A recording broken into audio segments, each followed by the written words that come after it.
वंदे पुरुषोत्तम। हरप्रसन्न दाने सतयुग, त्रेता, द्वापर और कलयुग इत्यादि की श्री ठाकुर जी से चर्चा की। श्री ठाकुर जी ने कहा कि सतयुग का दूसरा नाम कृत युग है, एक्टिव एज, क्रियान्वित युग। एक्टिव, सक्रिय नहीं होने पर एग्जिस्टेंस, अस्तित्व दीप्त नहीं करता है। मेरी तो धारणा है कि सतयुग का अर्थ है बचने बढ़ने का युग। सतयुग में धर्म 16 आने रहता है।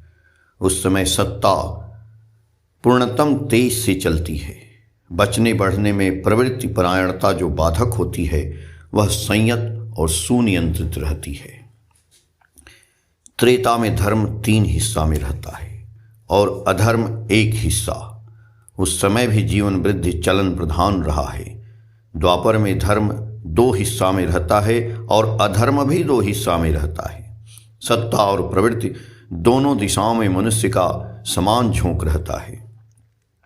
प्रवृत्ति परामृष्टता के कारण सत्ता की ज्योति कुछ क्षीण हो जाती है।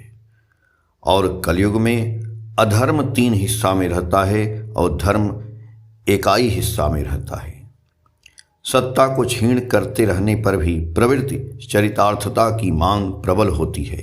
विहित कर्तव्य किए बिना भी मनुष्य को पाने और उपभोग की तीव्र लालसा रहती है, जिसका नमूना चारों दिशाओं में देख ही रहे हो। हरप्रसन्न दा ने पूछा कि मनुष्य त्रेता के राम राज्य का उतना गुणगान क्यों करता है? उस समय तो धर्म पूर्ण रूप में नहीं था। श्री ठाकुर जी बोले, इसी कारण तो मनुष्य अशांत हो गया था। फिर भी भगवान के राज्य में हर अवस्था में मनुष्य को पुष्ट करने का कारोबार है, जिसे अंग्रेजी में लॉ ऑफ कंपेंसेशन कहते हैं, क्षतिपूर्ण की नीति। चाहे मनुष्य कितनी भी गलती क्यों न करे, भगवान कभी नहीं यह चाहते कि मनुष्य निश्चिन्ह हो जाए। इसीलिए धर्म जैसे जैसे कमता है उसे कॉन्ट्रैक्ट प्रतिविधान करने के लिए अवतार महापुरुष भी ग्रेटर इफ्लुजेंस, अधिकतर उज्ज्वल सहित आविर्भूत होते हैं। अमूल्यदा घोष बोले कि एक पुस्तक प्रेस से बंधवा कर लेते आए हैं। श्री ठाकुर ने हाथ में पुस्तक को लेकर कहा, वाह कितनी सुंदर बधाई है। हर व्यक्ति तुम्हारी प्रेस की प्रशंसा करता है। अनेक तो यह कहा करते हैं कि किसी मुफस्सिल जगह में ऐसा प्रेस देखने में नहीं आता। लोगों के हृदय में एक बार यह संदेह हुआ था, देहात में क्या यह संभव है? किंतु जहाँ भी करोगे वहाँ हो सकता है। यह परम पिता ने दिखा दिया। अब्दुल नामक एक भाई ने कहा, ठाकुर मुझे तो प्रतीत होता है हर व्यक्ति की अर्थ समस्या यदि दूर हो जाए तो संसार में शांति आ जाएगी। श्री ठाकुर जी बोले कि शांति आने पर ही अर्थ समस्या दूर होगी। धर्म का अभाव दूर होने पर अर्थ का अभाव दूर होगा। धर्म ही प्रथम और प्रधान होता है। धर्म रहने पर अर्थ, काम, मोक्ष आदि सब कुछ आता है।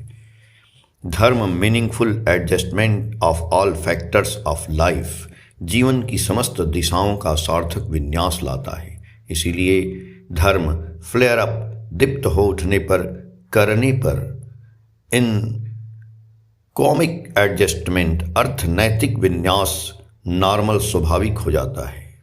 क्योंकि प्रवृत्ति का नियंत्रण होने पर कर्म का नियंत्रण होता है। नियंत्रित कर्म ही अर्थ पैदा करता है। अर्थ का अर्थ है प्रयोजन पूर्णी परिश्रम के फल का अनुकल्प। धर्म का आश्रय नहीं लेने पर स्वाधीनता भी नहीं आती है। वही स्वाधीनता है जिसकी प्रवृत्तियां स्व या सत्ता के अधीन हैं।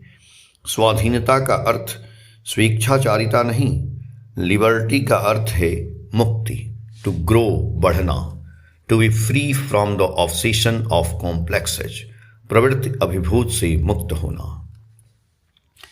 पंचानन सरकार दा बोले कि ऐसा होने पर तो कोई अकेला मुक्त हो सकता है। श्री ठाकुर जी बोले, कोई अकेला मुक्त हो सकता है, किंतु यदि वह पारिपार्श्विक को मुक्त करने की चेष्टा नहीं करता है तो पारिपार्श्विक उसे खींच कर नीचे ले आएगा ही। अकेले डुगडुगी बजाने में कोई आनंद नहीं है। प्रवृत्ति वश्यता से मुक्त हुए बिना अखंड व्यक्तित्व प्रस्फुटित नहीं होता है। व्यष्टि व्यक्तित्व सब लिमिटेड भूमायित हो समष्टि व्यक्तित्व में उद्भिन्न हो उठता है। समष्टि व्यक्तित्व में प्रत्येक को वैशिष्ट्यानुसार परिपूर्ण करने की आकुति और क्षमता रहती है। समष्टि व्यक्तित्व वाले मनुष्य के सिवा कोई दूसरा गुरु नहीं हो सकता है। यदि किसी व्यक्ति के यहाँ केवल हिंदुओं के लिए जगह हो, मुसलमान, ईसाई आदि दूसरे संप्रदाय के व्यक्ति अपने अपने विश्वास और शुभ वैशिष्ट का पोषण उससे नहीं पाते हैं, तो वह आखिर कैसे गुरु हो सकता है। विभिन्न व्यक्ति विभिन्न तरह का होता है। किसी में विज्ञान की दिशा में झोंक रहता है, किसी में दर्शन के प्रति झोंक रहता है, किसी में व्यवसाय वाणिज्य की दिशा में झोंक रहता है, किसी में कृषि की दिशा में, तो किसी में गाने बजाने का झोंक रहता है, किसी में साधन तपस्या की दिशा में झोंक रहता है। कितने ढंग के व्यक्ति रहते हैं। हर ढंग के व्यक्ति को विहित तरह से समादर और समावेश का उद्वर्धन की दिशा में प्रेरणा और निर्देश नहीं दे सकता है, वह चाहे जो भी हो, पर समष्टि व्यक्तित्व संपन्न गुरु नहीं हो सकता। जाति, धर्म और प्रकृति आखिर में हर व्यक्ति का संवर्धनीय आश्रय है। जिनके निकट वह प्रकृत गुरु है, ऐसा गुरु नहीं करने पर मनुष्य धोखा खाता है। ऐसे गुरु हैं जो गीता पसंद नहीं करते। यदि उनके निकट कोई गीता समझने जाता है तो उसका विकृत अर्थ बता देते हैं। और कुछ ऐसे भी हैं जो गीता का समादर करते पर बाइबिल कुरान को कुछ समझते ही नहीं। भेद बुद्धि की भावना फैलाना ही उनका पेशा होता है, जिससे मनुष्य वैशिष्ट को अछत रखकर संगत हो सके, उसका तरीका वे नहीं बता सकते हैं। उनके विचार, विवेचना, समालोचना बिल्कुल गठनमूलक और परिपूरक नहीं होते हैं। रसूल ने कभी अपने पूर्व पुरुष को अस्वीकार नहीं किया, पूर्ववर्तन महापुरुषों को कभी अस्वीकार नहीं किया। उन्होंने ऐसी बात भी कही है कि यदि उनके परवर्ती हबसियों के कृतदास होकर आएं तो भी उन्हें स्वीकार करो, किंतु क्या हम वैसा करते? रसूल के विदाई हज के निर्देश का हम हर पग पर उल्लंघन करते हैं। बाइबिल में भी परिपूर्ण की बातें हैं, उसमें भी किसी को अस्वीकार करने की बात नहीं कही गई, और वैसा क्यों रहेगा? किसी को अस्वीकार कर चाहे हम जिन्हें भी ग्रहण करें, पर वह ग्रहण नहीं है बल्कि अस्वीकार ही है। यदि हर परवर्ती में पूर्ववर्ती के प्रति प्रस्तुति नहीं रहती है, पूर्ववर्ती व्याख्यात नहीं होते, ग्लानि अपसारित नहीं होती, तो उनके आविर्भाव का रहस्य व्यक्त नहीं होता है। जो प्रकृत महापुरुष हैं उनमें कभी कोई असंगति नहीं रहती, तथा कथित भक्त और प्रचारक के दल ही असंगति पैदा करते हैं। यदि इस प्रकार विच्युति नहीं होता तो ईसा और रसूल से जो वंचित हुए हैं उनमें अधिकांश वंचित नहीं होते। मैं एक हिंदू होने पर भी ईसा रसूल को महापुरुष कहता हूँ, और उनके निकट माथा नत करने में मुझे कोई हिचक नहीं होती, तथा कथित प्रचारक और व्याख्याताओं के दल ने उन्हें यथायथ भाव से समझने में बाधा पैदा की। अब्दुल भाई बोले, क्या एक ही विभिन्न रूप में आते हैं? श्री ठाकुर जी बोले, हाँ, चांद की तरह। कोई प्रतिपद के चांद हैं तो कोई द्वितीया के चांद हैं, इसी प्रकार सभी हैं, किंतु चांद एक ही है। सभी में खुदा का नूर है। देश काल पात्र के अनुसार जहाँ जैसा व्याख्या की आवश्यकता होती है वहाँ उसी प्रकार विकास होता है।